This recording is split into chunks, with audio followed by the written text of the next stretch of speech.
Hi, welcome to Swim Focus. Today we're going to talk about propulsion. So propulsion is one of the more unique things about swimming in that we're in this body of water that isn't the same as if you're generating propulsion on land. So we have to have a balance point, which is why body balance is so important in the pool. That if you don't have body balance, then you're not going to be able to generate any propulsion or any significant propulsion without causing drag. So propulsion is what drives us forward. So take your propulsion minus your drag, and roughly that's going to be what kind of speed you're going to generate in the pool. So we have three sources of propulsion. We have two direct, one indirect. The direct forces are kick and pull, and the indirect is what we call athletic movement or rotation, the connection between the kick and the pull. You definitely generate force through the indirect movement, through the rotation, but it's applied through the hand or through the leg in some cases.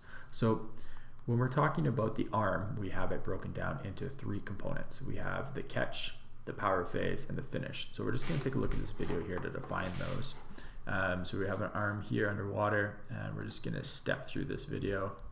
So here's the starting point of the catch. You can start to see it moving down, the press down to the water. There's the press, elbow turns up, and there's our catch point there. So now what we're going to see is we're going to see the elbow generate back, and the larger muscles are going to be involved, and this is our power phase. So you're going to see the lat engage, the pectorals will engage, the shoulders will engage, and the hand will direct the water backwards right here. Okay, and now at this point here, this is our finish. So our finish is this going to be primarily tricep, and it's going to come out somewhere around your hip, and there's our finish there. Now when we don't see the hand, that's our recovery. The hand comes right over top of the water and we recover. Okay, so but in terms of propulsion, you're not generating any propulsion from the recovery unless you're doing kind of a windmill stroke or something. You can maybe generate some momentum that way. But primarily our propulsion is driven under the water. Now, next thing we can start to look at is the kick. So this isn't a bad video for the kick here. So the kick is composed of two parts, the up kick and the down kick. And what the down kick is, that's generally thought of our propulsive phase. The up kick, you can generate some propulsion on the up kick, but more it's about keeping your body alignment. Now, when we're thinking about triathletes or open water swimming, now we're starting to think about how much propulsion are we going to actually generate from the kick, and more we're going to be thinking about how do we maintain our body alignment. Okay, but let's define it here. So here's the start of the down kick. There is some knee bend, and where we're going to see the propulsive phase is actually where the foot is facing back. So you're not going to generate any propulsion, forward propulsion anyways, if you're just moving your leg up and down. You need to have some flex in the ankle and in the foot to be able to generate the water back. And you can see there is a component of this kick that actually is pushing the water this way. So if you decompose the up and down motion, you'll actually see a force vector pushing backwards.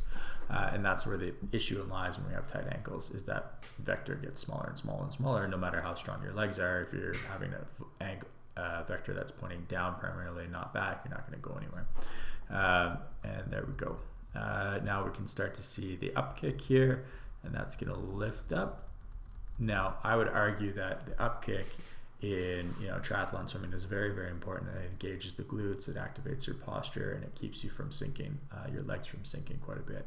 So the kick is composed of up and down, and maybe in terms of traditional swimming, propulsive versus non-propulsive phases will be a little bit skewed when we're talking about triathletes. Now, in terms of rotation here, let's just watch this next pull. So as you're pulling, you're going to start to see the body turn,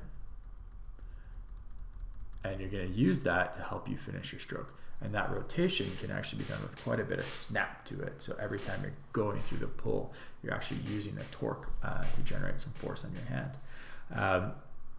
Where we can start to think about this is a golf swing or a hockey shot or a boxing punch, where you're transferring your energy from one side to the next side, and that energy transfers through your trunk and is driving through that process. Same thing in swimming, we're generating or moving our body weight from one side to the next side, and we're using that trunk to generate power on our hands. So that's propulsion. Always for me, I always like to think propulsion versus drag.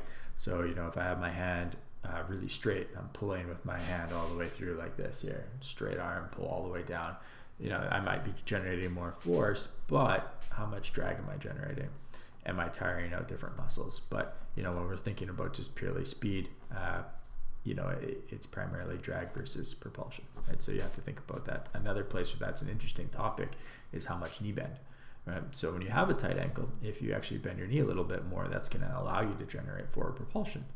But when you bend your knee, you're going to increase your drag. And that little bit of forward propulsion you're going to generate while you're swimming is probably going to be canceled out by the drag you're creating, because the arms are going to generate much more power than the legs are if you have to bend your knee to generate forward propulsion. The only corollary on that is if you struggle moving in the pool on a kickboard, bend your knees, you're probably going to start to speed up. Okay, in the terms of how you're going to swim in a swim though, you probably won't use it that much knee bend.